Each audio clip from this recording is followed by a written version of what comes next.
All right, good evening, guys. Ken at Tortoise Capital Nightly Strategy Podcast for May 11th, 2022.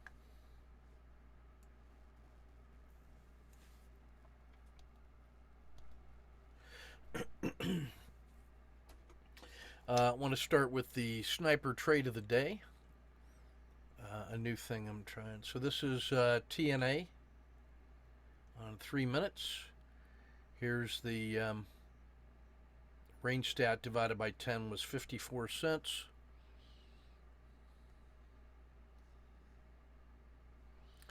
Here's what a 54 cents approximately looks like. It looks like all of these standard risk boxes. So just using standard work. Michael asks, where do MMRBs come from?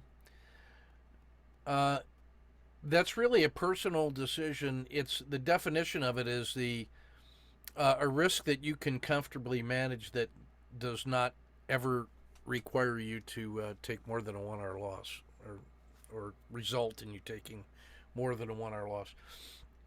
It should be connected to an adverse price that disputes the hypothesis. We're going to see that in every one of these cases. Like, for instance, so this one down here. We had what anybody would call a harsh winter, and then you get an SSC. And so the price that negates the SSC idea is going to be this one, a violation of the RL10 and the PSAR. And what I did was just by using a standard risk box of 54 cents, my 1 hour loss is actually lower than the price that triggers me to get out. So I like that because if this thing were to have failed and come down and hit that line, then I'm out right there, and then that's about a minus 0.8 instead of the full 1.0. So where do the MMRBs come from? They can be a frog box. They can be a hybrid frog box, which is some number between 0.3 and 0.7 of a frog box. It can be the PSAR flip box. So something like from this PSAR dot to that PSAR dot, could be a standard. It could be to the belly of the dragon or the belly of the RL10. It could be like mathematical computation like this one, the range stat divided by 10. It could be the yesterday's risk box, yesterday's range divided by 3. So there's a number of different ways that you can compute a standard box. I recommend doing that and then maintaining a constant level of risk throughout the day so that your position sizing is always the same, and that when things get really, really quiet, you don't end up taking on multiple R losses because the distance between the PSAR dots is so small. I'm really zooming in nicely on this one, the range stat divided by 10, because that's a statistical measure and it's adaptive to volatility, so that when volatility goes up, the standard deviation goes up and the range stat goes up. So, and then when volatility goes down, the standard deviation goes down and then the range stat gets smaller. So a tenth of the range stat is also going to be adaptive to the differential nature of volatility pretty quickly. So anyway, this is TNA. We're in bearish volatile conditions. And I'm on 3-minute charts. So TNA is the triple leverage tech. It starts off with kind of a morning hook. The PSAR is rolling up. I get the crossing of the dragon right there. This gives me a Kata 2 feel. So I have a swing low and a swing low in the RL10. So that has a Kata 2 feel. I use the standard risk, which aligns nicely with where the PSAR and the belly of the RL10. So this felt like really natural. It gives me this little roll up across the RL10 peaks. I gave it a lot of room all the way to the bottom of the dragon, and that cashes about 1 hour. This this one was a failure to fail further. It did not fail further. It gave me a Kata 2 re-entry. I was kind of slow to get out on that one too. I gave back, 2/3 of the move and kept about half an R. This one gave me the stop and reverse on like an owl entry and a MMRB off the top and a PSAR flip. And in a bearish volatile market, when tech has been very weak, after that kind of a move, I'm prepared to take that trade. The double bottom, I still hung out long enough to take the PSAR exit and then decided to take a break to get back into the zero state. This one returned about 1R. It gave me a lower high, and so that really sets me off for being ready for that, the Kata 2 to the downside. This would be the collapsing dragon entry. So I instead of taking this one, I go ahead and front run that one there because of the Kata 2, because it has a lower high. The RL10 rolls over, crosses the baby dragon, enters the dragon, crosses the dragon, hits the PSAR. It's moved a standard risk box. So I take that one so I don't have to take the collapsing dragon. This gives me that little slight reversal. And then this one is a second position on the collapsing dragon. You notice that it never hit never hit the PSAR ever. After this consolidation, I felt like maybe I should be on that. I felt that was too soon. After this consolidation, I had to take that one. So third position, sells off harshly, gives this little reversal, comes up and hits the PSAR. So that one is a pretty nice trade. I'm not sure how much on the first one that is, but if that's 1, then this is about 1, 2, 3, 4, 5 on that one. This one is about 4, and this one is about 2. So that's about 11R, roughly, on that one. This is a harsh winter. That's an SSC entry, so I figured why not? Standard risk. It pays off a little bit, comes back and hits the PSAR. That's a stop and reverse because it's standard risk off that high, and it's a PSAR flip. And then that one gives me about 1, 2, maybe 2.5. So that's probably about 15R on the sniper trade of the day.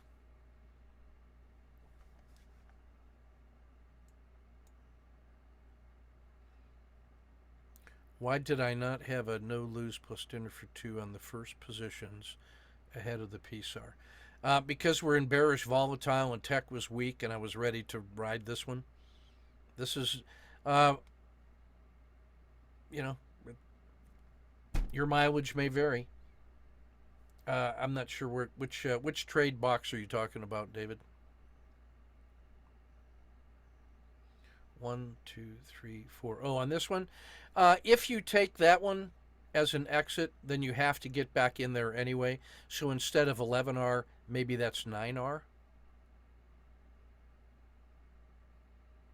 Yeah, and as my brother points out, in the sniper simplified trading, we just use the MMRB as a trailing stop, and so that one didn't hit it. But if you take that one because you want to get paid here, I'm not offended by that. But then you have to get short again here, and that would be one where you should consider getting 2 positions put back on. So like if this got you out and then it rolled over, you should really think about putting that original position plus the second entry, doubling up and putting 2 on that, because you are already below the previous swing low and you're getting ready to test the low of the day, and we're in a bearish volatile market with tech getting smashed. So if you were ever going to just start with a double position, to be here. But I wouldn't be offended by you taking that one. In the sniper, we don't mess around with it because it's simpler. But your mileage may vary.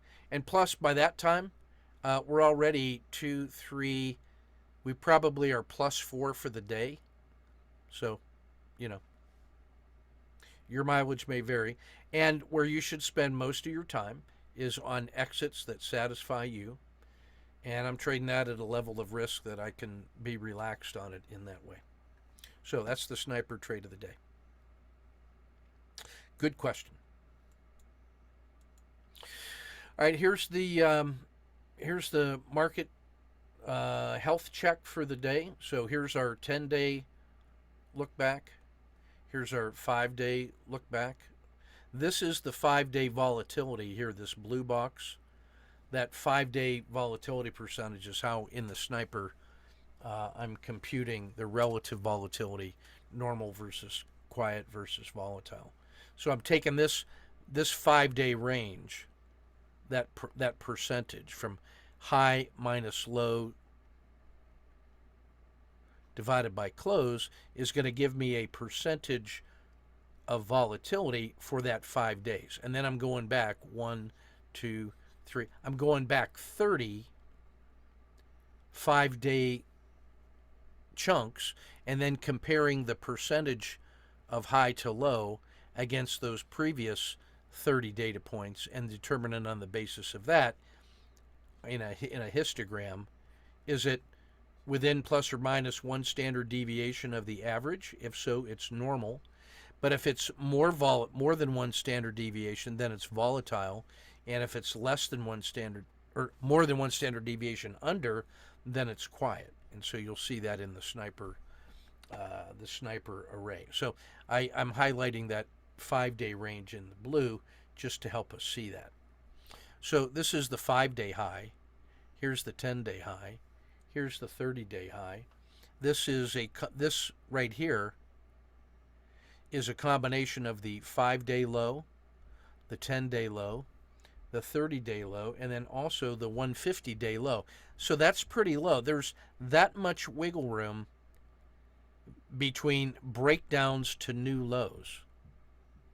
And when the volatility is so large, I can already tell you that this is Godzilla territory here because it's enraged from the deep. We are 18.25% off the swing high. That's a correction in anybody's lingo. The slope of the Bollinger Band is down. The long-term RL270 is down. The PSAR is strongly down. The RL10 is down. The 3-period haul is down. It's down, you know. The RL30, which peaked up here, remember there's our PSAR flip to the downside. This is where you can think about getting short. And then this was the previous bottom. And then when this breaks and rolls over, that's a collapsing dragon. This is a collapsing dragon. This is a collapsing dragon. So this little array gives you pretty clear warnings about and descriptions of the nature of the market right here. So things are down.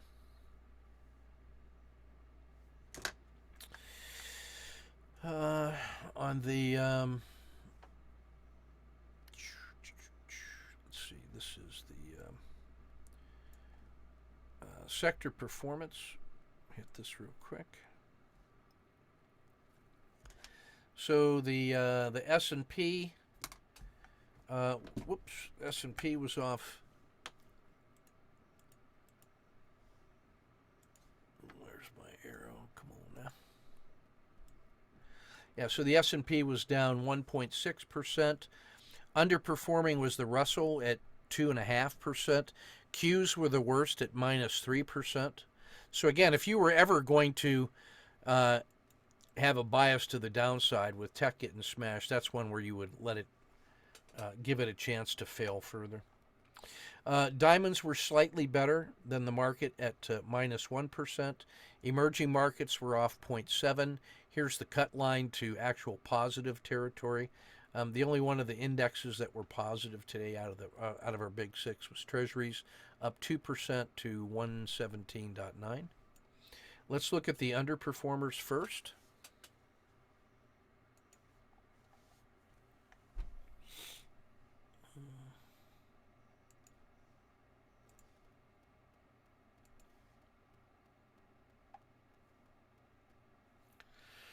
All right, so S&P Tech was off 3%. S&P Discretionary 3.6. FANGs 4.2. Commercial real estate 5%. Bitcoin, biotech, blockchain futures, clean energy 7.8%. Moonshots 7.8. Arc Genomics 7.8. Arc Innovation 10%. Global Future of Finance 12%. Blended Large Cap Crypto 12%. Ethereum 12%. Bakkt 20%. Oof.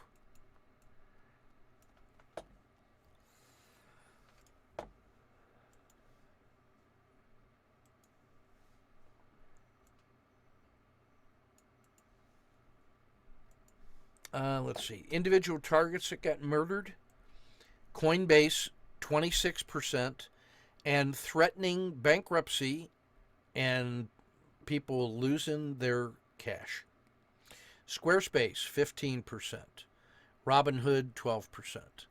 Rivian 9.6. Tesla down to 734. That's almost a 50% sell-off. About 40% off that high at 1200. Apple 5%, PayPal 4.5%, Microsoft and U.S. Steel off 3.3 and 3.2. Yeah, there was some warnings from Coinbase expressing some concern about some bankruptcy issues and their ability to refund people's money. If you got money in Coinbase, I'm wondering why.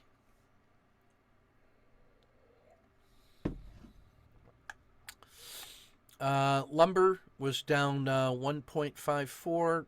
Marijuana 1.4. Oh, these are things that are better than the S&P, so I should really highlight those in green, right? So lumber and marijuana were only down 1.5. The other lumber was only down 1%. Finance was down 0.9. XLP is S&P staples only down 0.4. Wheat and precious metals off 0.3%. And now we're into the territory of things that were positive for the day. Our first little set right here. Materials up 0.05. Oil exploration 0.5%. Lithium 0.6. Mexico 0.6. The VIX 0.8. I'm surprised that was only a 0.8 today.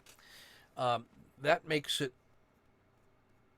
makes me feel like professionals are concerned about institutional intervention, and that they're not willing to hold out for more on the downside with VIX. That the portfolio insurance is pretty costly right now. So we'll see how that goes. So beware one-day overnight gaps. That's why I don't hold overnight on shorts. Brazil, 1.2. Energy, 1.3. Devon Energy, 1.4. Alcoa, 1.4. Agriculture, 1.8. That's a great inflationary play. Food. And then oil and blended commodities, 2.5% and 5%.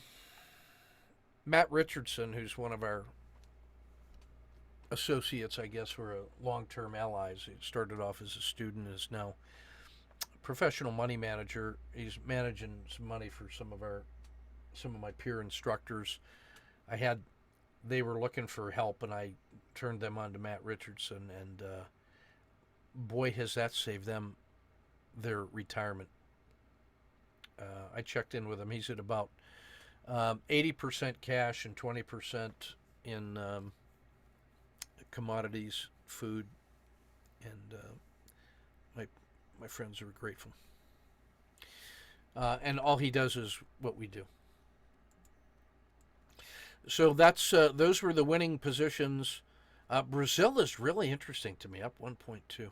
That's amazing. Alcoa, great trade today. I want to acknowledge a couple other trades. This is the intern trade series of the day. I'll get her name wrong. Agnieszka. So these are her first trades as an intern. 2 weeks ago, she just started, listened to a couple of the patterns, and is already trading in order to learn. And this is her in Europe trading the DAX. Oops, where's my annotation bar? There we go.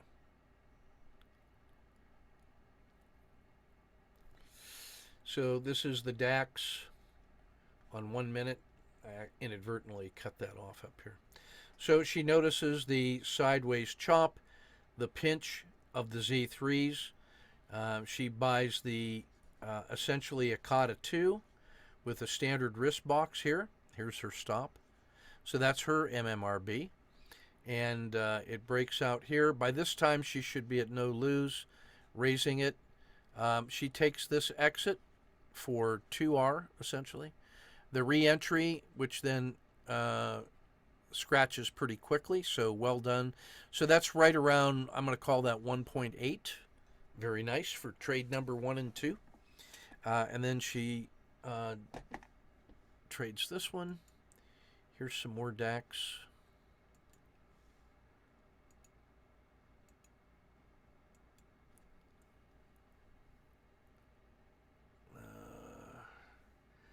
So she gets a COTA 2. Here's her entry with her standard risk box.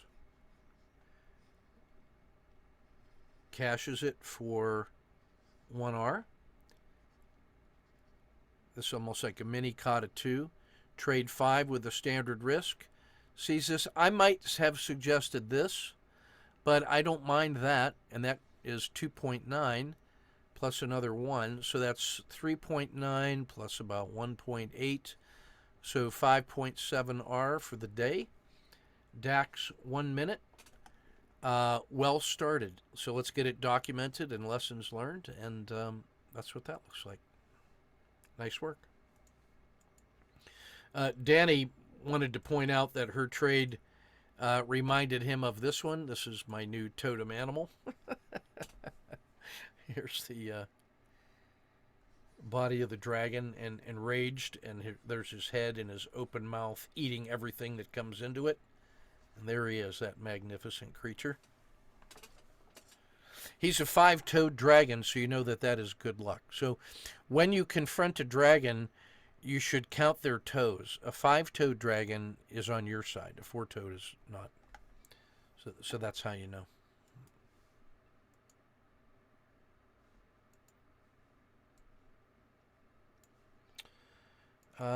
While we're talking interns here, here's Nick with Kellogg. Now, this is the start of the day.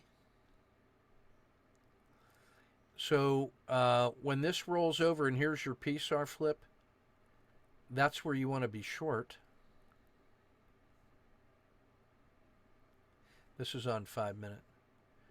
And then you would probably cash that one right around in here in order to just lock in a gain. You would probably try that one as the long because that's the PSAR flip. And then this one, which failed immediately, you should be getting out right about here. Because if this is going to work, it's supposed to go. But it didn't, and it rolled over.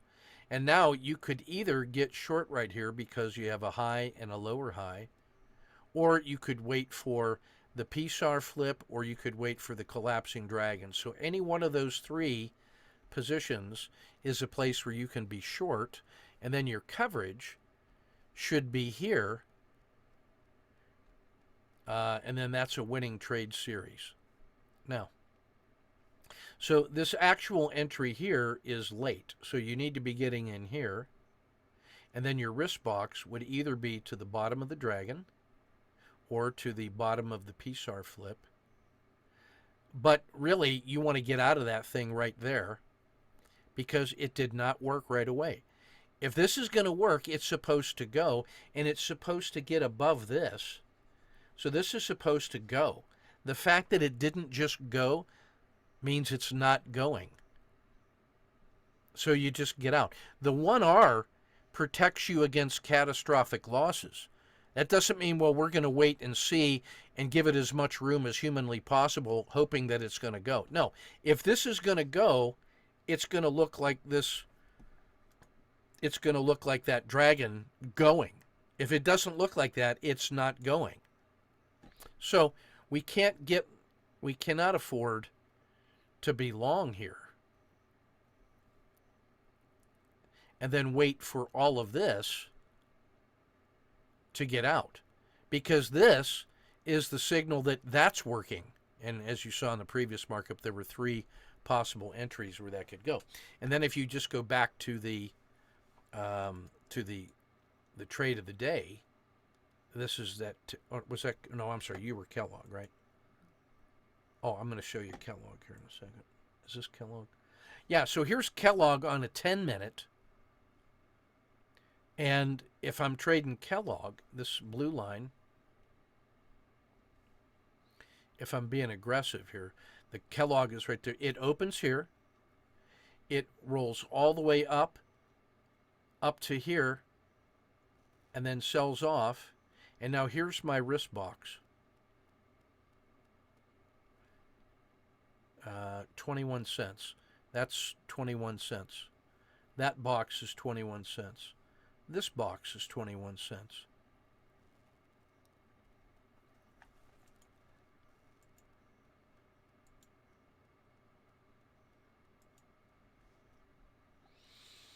So let's watch the price action. And this is I don't know if I've mentioned this before, but this is a bearish, volatile market, and Kellogg is in a Godzilla. So I am so ready for this thing to get crushed that it's not even funny. So this thing gaps down to the open. It rockets all the way up to here, pulls back, rockets up to here, touches the PSAR, and then fails. Because I have a bias to the downside, I wait for it essentially to fail 2 of those MMRB boxes. And now when it breaks below here, I'm short. I put a standard risk box on it to the top of the dragon.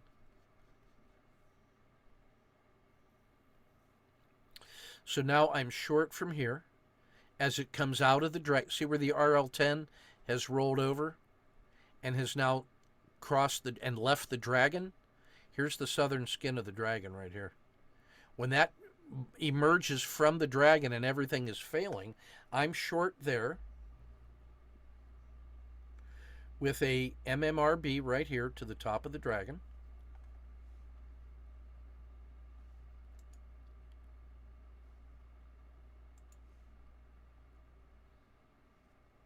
And now over the next 15 minutes or so, that thing that is short here sells off below the low of the day. That was a place to think about a second position. If I was more aggressive, I might have put a second position on there, because that's about 1R in hand.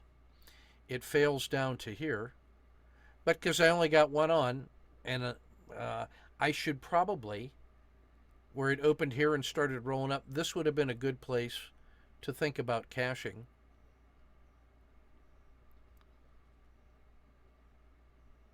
Should have. And then when it failed again, I should have gotten short again right here. But I didn't. I just wrote it all the way down to the bottom. Your mileage may vary.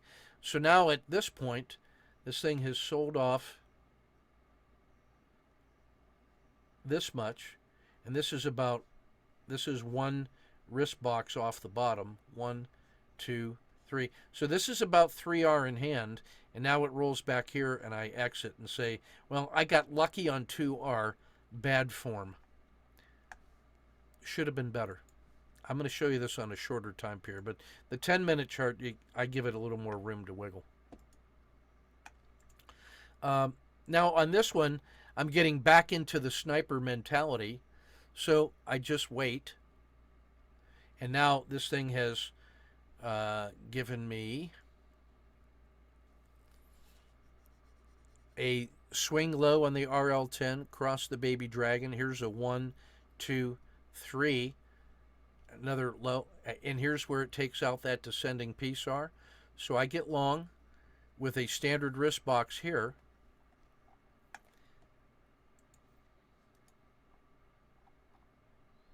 And then within that bar, I would not be offended if you had gotten to no lose plus dinner for two and cashed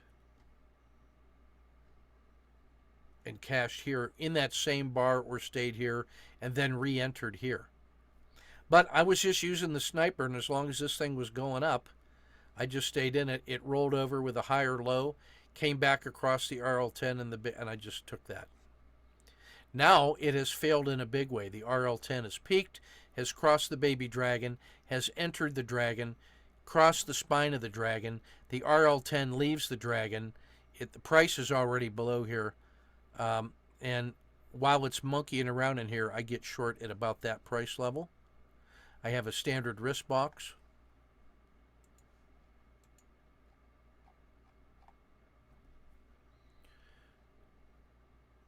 And now it's an orderly sell-off.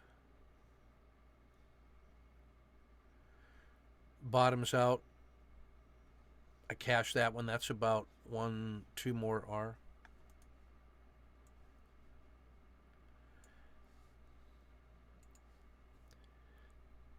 I wait for it to reverse.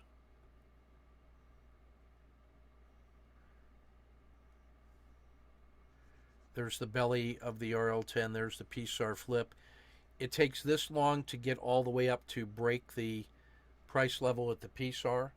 So I get long there. I put the standard risk box at 21 cents on it, which takes it almost to the bottom of the dragon. It moves up. I shouldn't lose money on that trade. It never went negative by the time this thing rolled over. 1, 2, 3, exit. So that's about another R. So that's what Kellogg's on a 10-minute sniper looks like.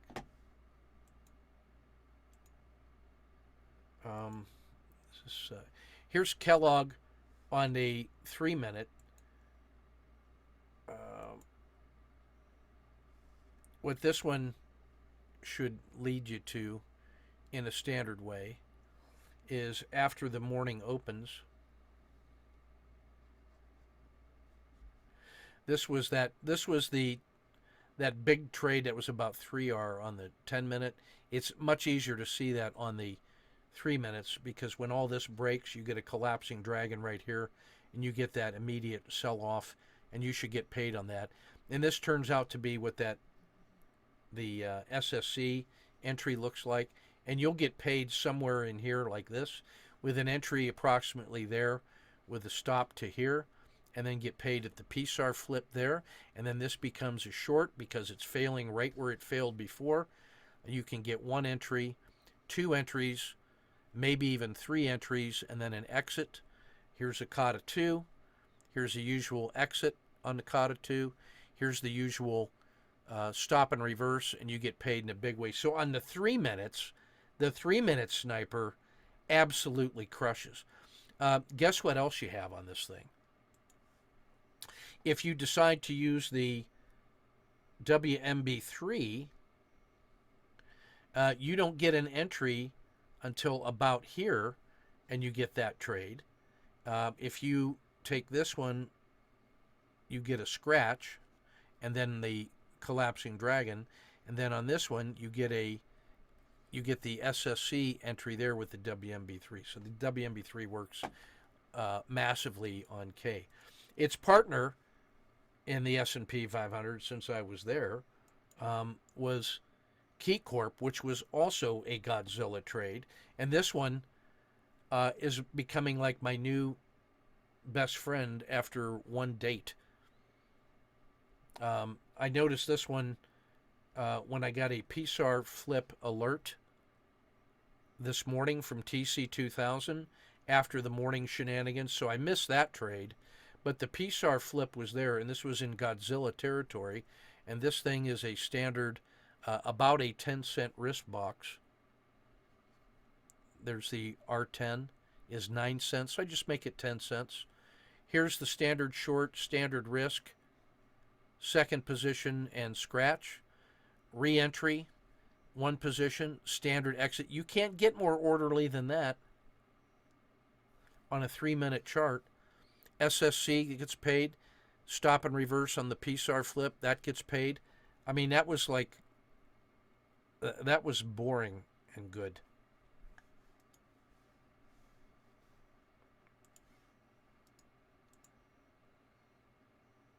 Oh, and I already showed that one, sorry.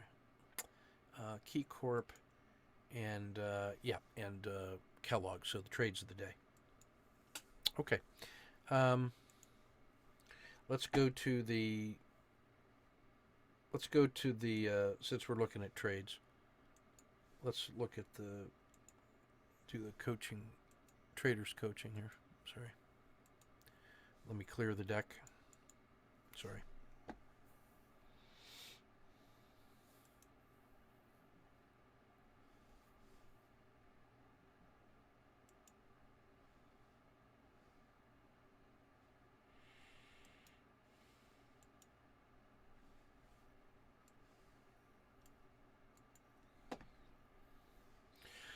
All right, so we already looked at, I think we looked at that one already. This was,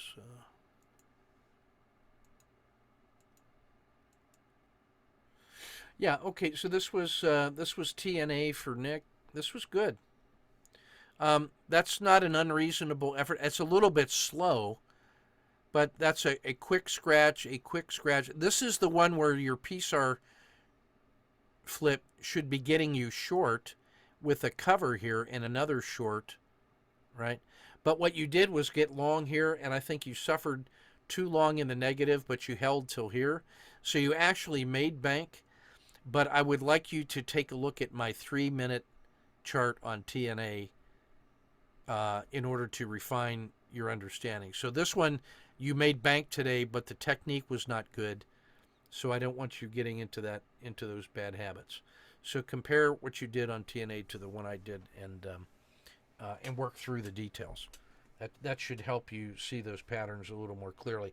The other thing I would do is I would make this part of your screen a lot smaller and make the trade price action much bigger so that you can see you see everything is so cramped and tiny in here and you can't see what's going on. You can get away with much less screen real estate on these so that you can maximize the view of price, and that's going to help you.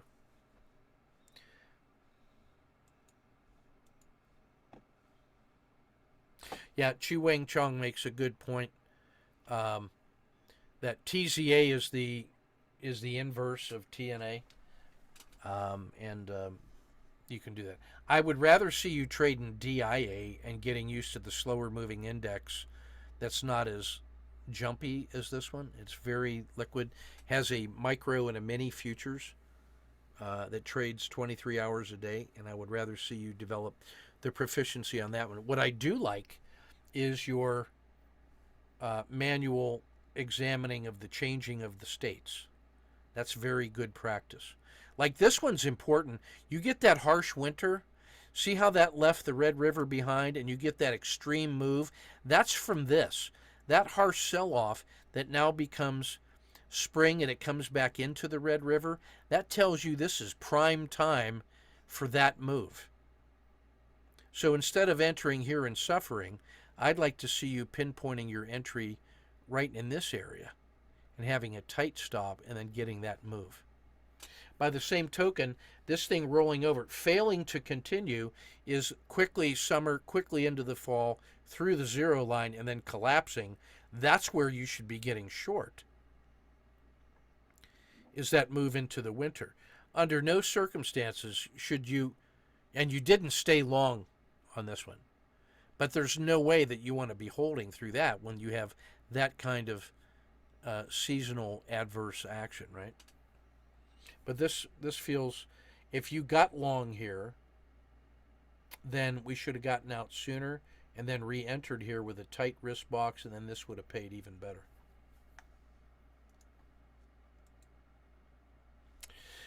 Here's Luke.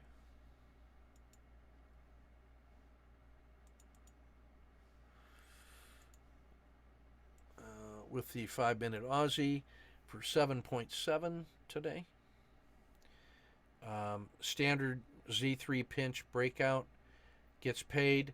This reversal, quick scratch, stop and reverse gets paid. Quick scratch gets paid. Scratch gets paid big time. This was probably, after this little failure to fail, this was probably the tell, and then the breakout. When you see that Z3 accelerating, somewhere in here my spider senses that there's room. So if you take that range stat and hang that up there, you realize there was still more room to go. But that's pretty good, 7.7 on single position, and looks pretty good.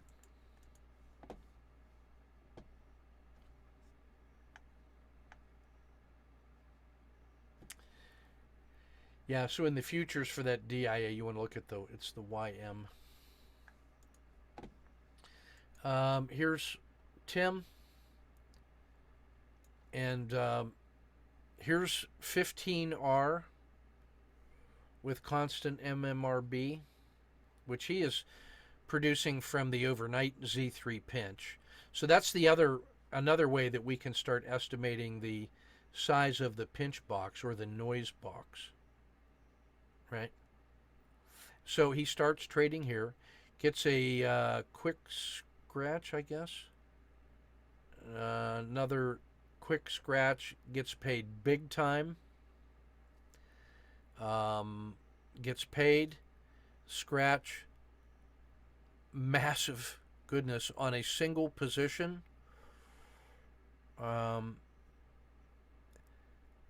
Gets paid, quick loss, quick paycheck, 15R, pretty nice work.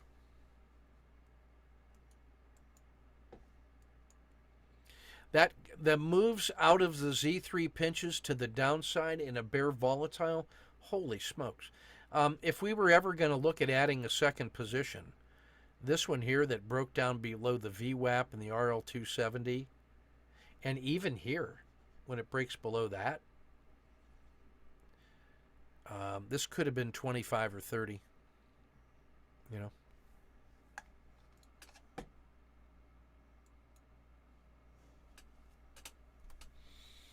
There's also a point where if you're at 6R in hand, if you're holding 6R in hand on a single position, like if you got one position in, and it's 6R, and you just decide on the basis of money management and live momentum to just add a second position, so now you're risking 2 units of risk.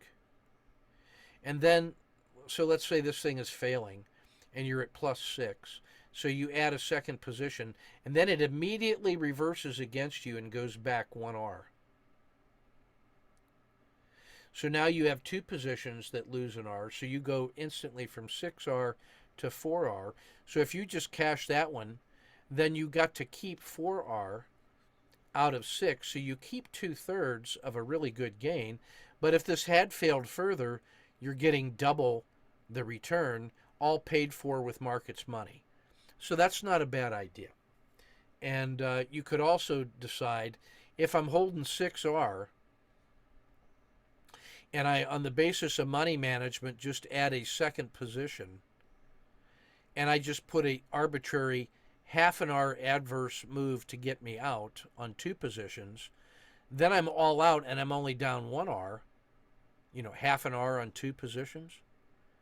Now you have 2 positions going short if it works in your favor, and then you only give back 1/6, so you get to keep 85% of a really good move, and that's the way I like to do it.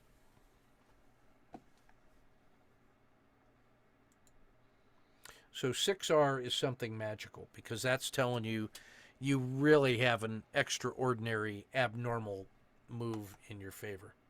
Something else is going on statistically, right? Wojcik brings in 7.8 on the Aussie today. Masterful. Should have had more on this one out of the pinch.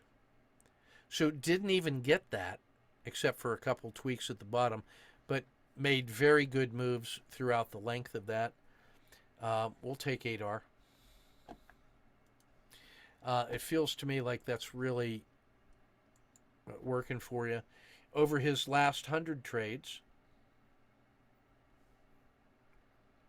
his best trade 4.5, worst trade minus 0.6. That's good.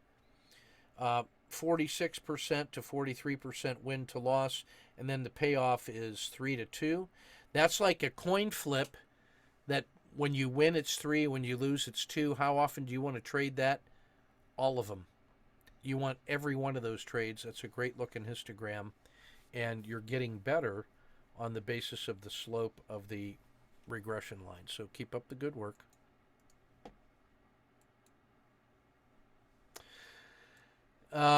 Not to be outdone, Tucker says, well, what about Tesla? I think he's doing some options in Tesla. And so Thinkorswim won't let him calculate the PSAR, so he's using sort of a modified visual on the MACD. He identifies the overbought and rising lows, so he just tries it, quick scratch. Re-entry when it doesn't fail. So he makes 0.2 on the first one. He gets a quick re-entry, gets 0.7, so he's about +1 for there. It comes back, holds at the PSAR, so he re-enters, adds a second position, adds a third position, sees the peak, and after 2 bars of failure, he thinks he should be out there, but he got out there, so that gives him 9, 6, and 2.5, so that's 15. That's about 17.5 plus 1 here, so he's at about 18.5. And then this one gives him another 3.7.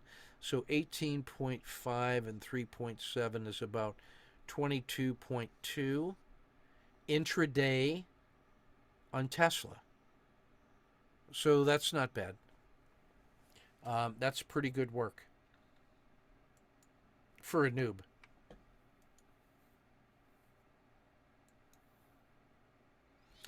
Griff working hard with the patterns on EWZ. There just was mostly a grind today. This one was late to get in. That should have been there. And then I think on a Z3 excursion, you want to get out here. That's the one that I really want you to hone in on, because that is worth about probably 1.5 R of improvement in there. Otherwise, there just wasn't much wiggle room on that. The CD only gives 0.65. Phil gets a positive day, so we're going to take that as getting paid to learn. This is Brazil on 1 minute. This is kind of your gap. Failure to fail holds. You could almost do a 1, 2, 3 if you're being aggressive, or coming across the VWAP, which is holding. That's good. At the emerging dragon would take this one right here.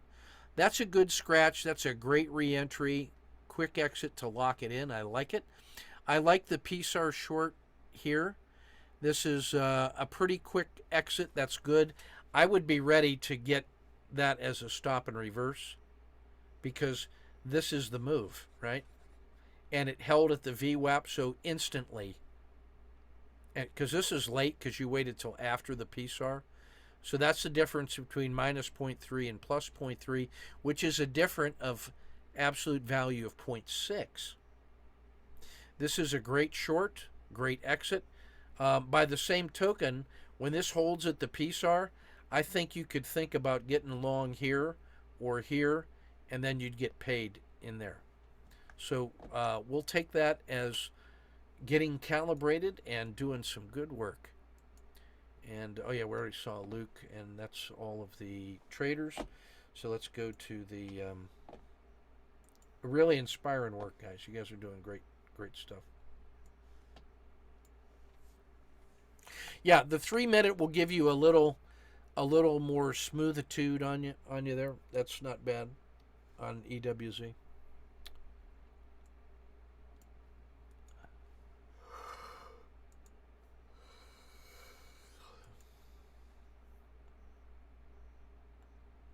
So I've added the trade of the day, the sniper trade of the day, to page 2 of the, and that's the one, Nick, that I want you to be studying.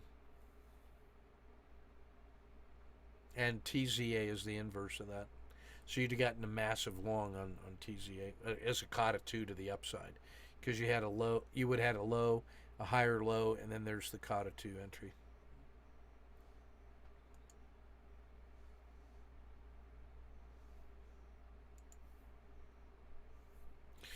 Market health check we've seen. So here's dashboard 1.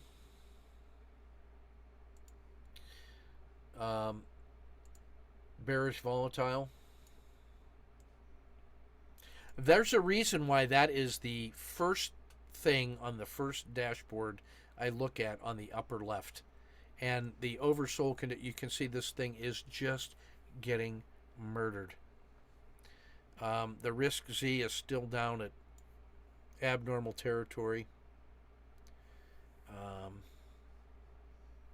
So much auto framer and bad news. Now, a bunch of things now firing on the 5DD. So if they fail, you want to be looking to crush Boeing, Goldman, JP Morgan. So now you should be looking at XLF and Nike. Good riddance. But Boeing especially, it's been so weak. Looking at the NDX.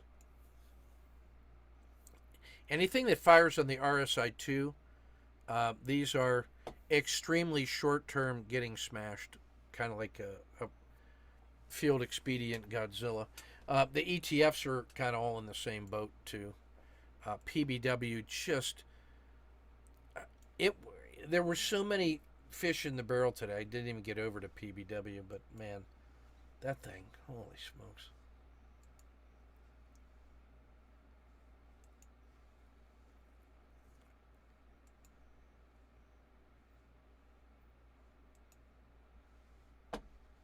I mean, this is the one day.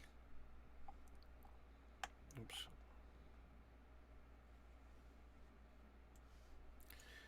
That move is so full of collapsing dragons that you just can't stand it. I mean, when you get this peak, which it goes to the oversold, so you might have gotten that morning hook up into here, but when it can't get above yesterday's close and starts to fail, there's a collapsing dragon, there's a collapsing dragon, there's a collapsing dragon big time. If you only ever get one trade out of that one, that's the one that you must be able to see. And you're talking about 75-cent risk box or $1 risk. Not even $1 risk. That's the one you got to get. Because your entry is like right there. So you're short at 44. And that's a 5% move from there down to here. Never seriously threatened. And clean energy is just getting slaughtered.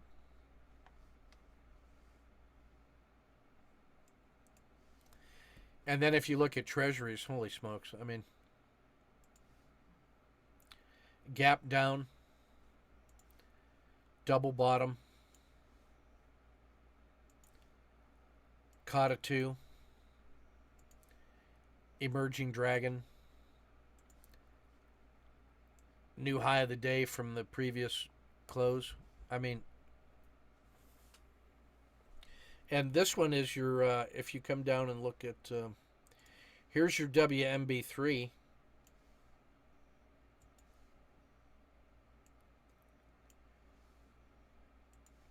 And there's your uptick. So you end up getting that entry. Oh, Christ. Criminellis. With that, you get that wrist box of about 30 cents. How big is that wrist box? About 30 cents. That's your visual box trading for the MMRB. And then if you, that's on my my naked chart right there for the WMB3. And then if you look at the sniper view, the simplified sniper view, when you get the PSAR flip in the sniper, that tells you everything, and your entry in the sniper view is right there.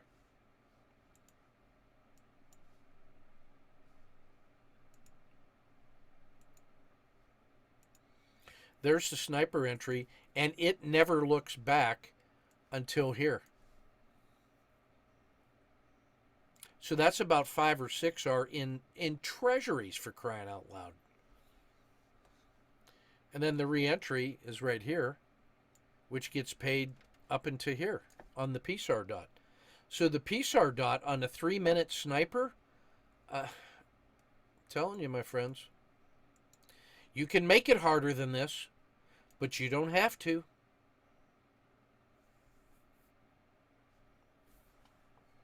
Treasuries.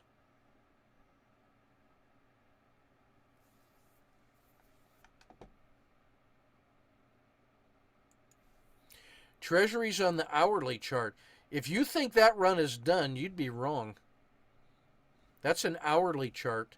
So just on the fractal view of these things, it's only halfway back up the stack to the 10-period high. So it wants to come back to here, back to the 10-period high. There's the 5-period high. It wants to get to 119. On the 10-period high, it wants to get to 121. If it can get through this,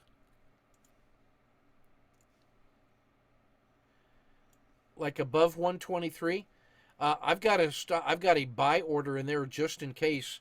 So if I'm not even paying attention, it's going to get me long at 123 with a $2 risk automatically. And then if it gets through there, it's going back to 132, which is the 150 period high. And that's 150 hours, which is only 20 days. Oh, I'm sorry. Here's the 150-day high, 154.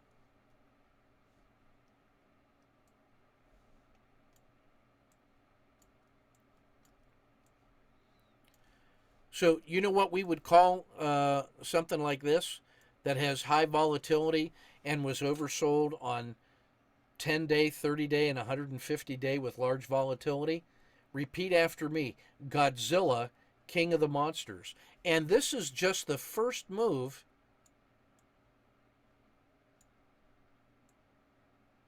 out of the Godzilla territory. Now, which means that this thing could just roll over and get crushed, but it could also run amok to the top of the hill. Godzilla is the king of the monsters. That's why you respect him. So, I mean,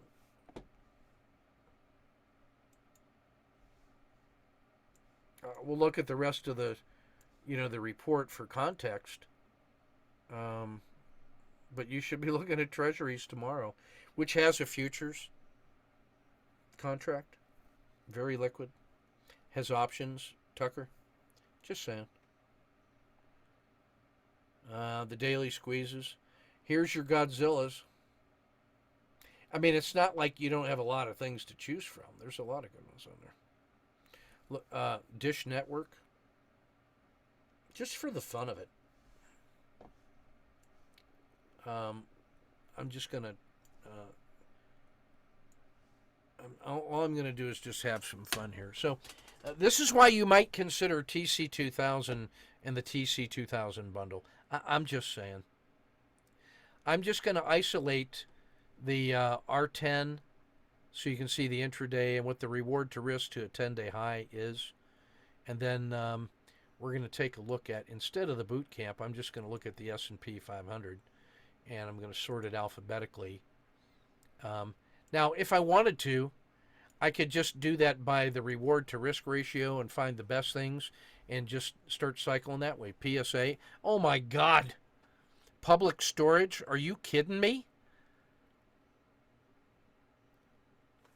Is it any wonder?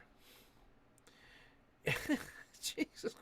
Jiminy Crickets. If you don't think that thing is ready to do something tomorrow, I don't know what to tell you. That's the 5-day and 10-day on the hourly chart. So do you have to be in there fighting the 1 minute? But no, just the 1 hour chart. The 2 hour chart. If 1 hour is too fast, how about the 2 hour chart? How about just a daily chart? Could you get long tomorrow at 320 with a $10 risk? Yes, you could. Yes, you could. PSA. And that's if you just do it on the basis of reward to risk ratio. These are all these that are sorted by reward to risk ratio is using today's risk. That's the yellow box, which TC2000 automatically draws for us, right? Oops, did I accidentally... Why is it? Oh, yeah, okay, yeah. So this box is automatically drawn by TC2000. That's a 1 daily bar risk. It automatically draws the 5, 10, 30, and 150-day boxes. It computes for me a return to the 10-day high, which is up here around 1640. That's the 10-day high. So it automatically just computes that for me by 9 to 1, tells me what my intraday risk is.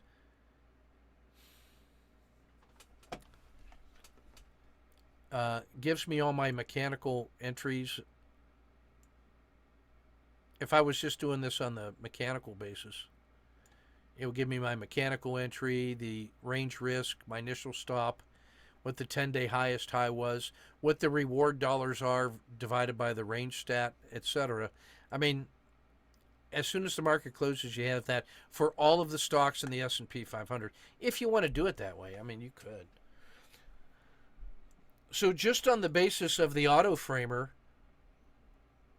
and the sniper streamlined viewfinder here, I mean, the stuff briefs itself. So if I want to go just by the Godzilla, let me zoom down to Dish. This will be fun.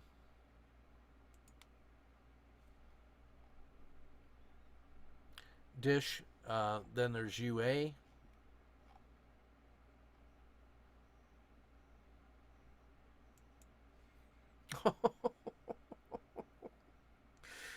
Under Armour. If you wanted ones that were just a little more liquid, you could change that into, instead of the S&P 500. Hey, what if I wanted to use the high cap 1000? These are the Russell 1000 large caps. Or I could use hey, I just want the Dow 30 sorted by reward to risk. Nike. Instant setup. Visa, American Express, McDonald's. Merck is on the other hand is like a fireworks. Merck, Travelers, Amgen, those are things that are working. So if there was a big reward tomorrow, wouldn't it be easy for guys in Merck to have a good feeling and want to buy more? Yeah, sure. So you can use that standard frame of reference to sort everything.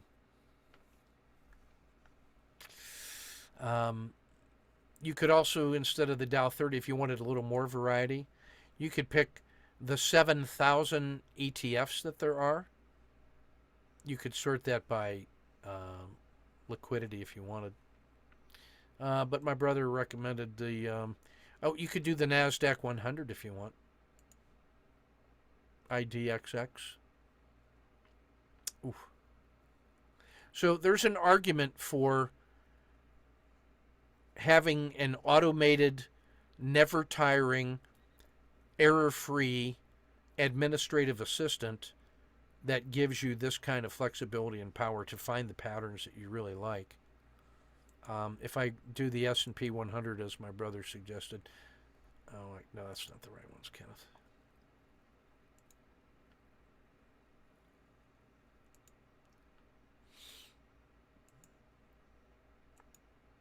Yeah, and then sort that Starbucks. That's some Godzilla action for you right there. Nike, Abbott Labs, ABT. So you're going to see a lot of things when the market itself is in Godzilla. You'll see that. Anyway, enough of that. Let's get back to the reports. So Godzilla. There were no fireworks or Humpty Dumptys whatsoever. There were 3 fence sitters. Like International Paper is worth going to look at. It's at 0.47 and right in the middle of his range. So just for grins, I wonder what old IP looks like.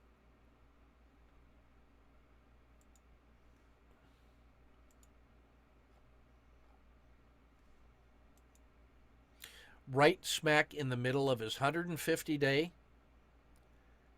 10-day, and 30-day, and a relatively quiet 5-day range.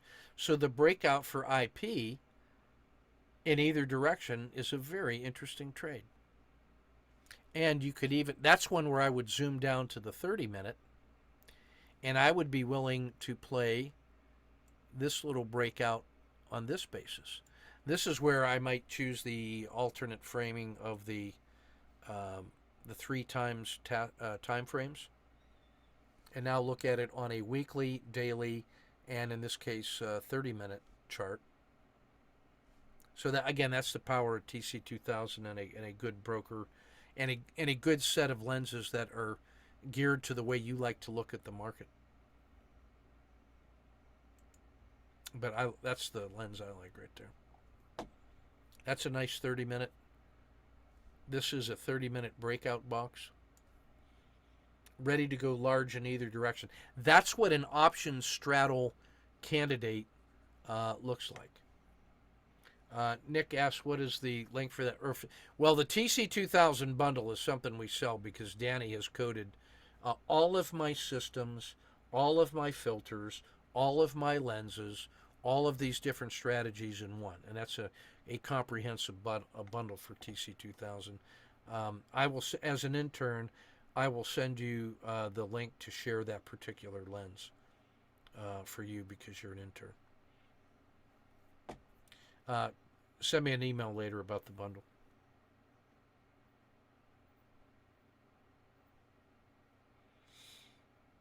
Back to the report. So the other thing I have on here that I've added is the pure quiet. And when the market is in an enraged, bearish, volatile, it's worth asking the question, in the S&P 500, which are the ones that are abnormally quiet by Z-score? Like, I would be just interested in seeing those, And then I look for things like, Coca-Cola, extraordinarily quiet. Johnson & Johnson, just the fact, Procter & Gamble, I'm trying to remember who BMY is. That's Bristol-Myers Squibb. Pfizer. Are you noticing some commonality in there? Now there's your International Paper. But Coca-Cola and Travelers are certainly interesting.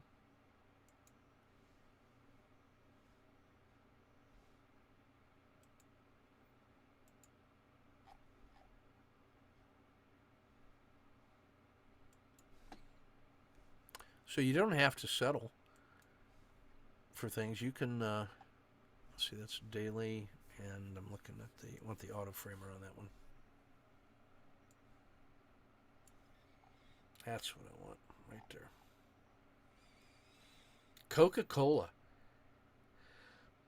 That's ready to break in either direction, but it's not quite a fireworks or a Humpty Dumpty, but that thing's ready for a nice move in either direction. I like that.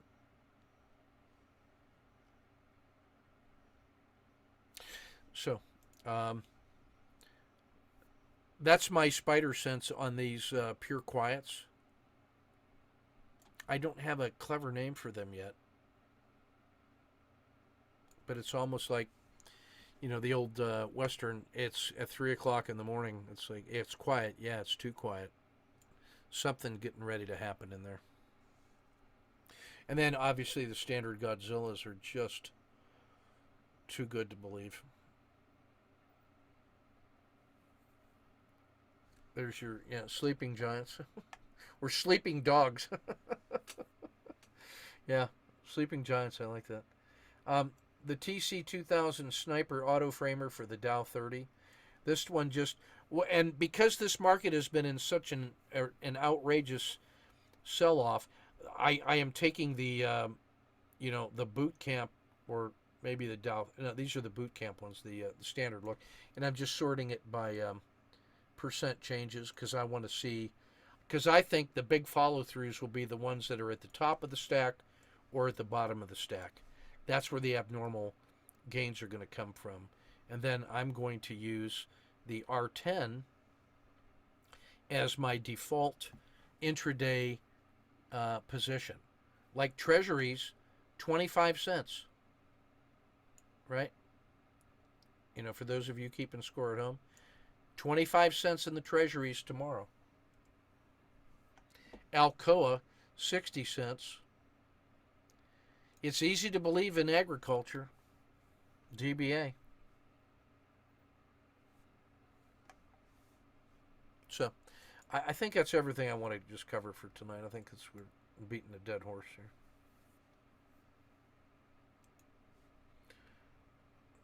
That's what agriculture looks like. I think it's in a perfect Kata 2 state. Like today was a 1-2-3 entry.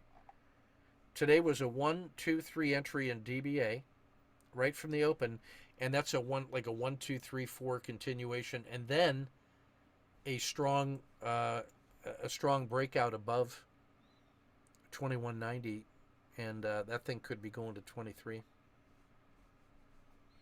So I'm liking the looks of that.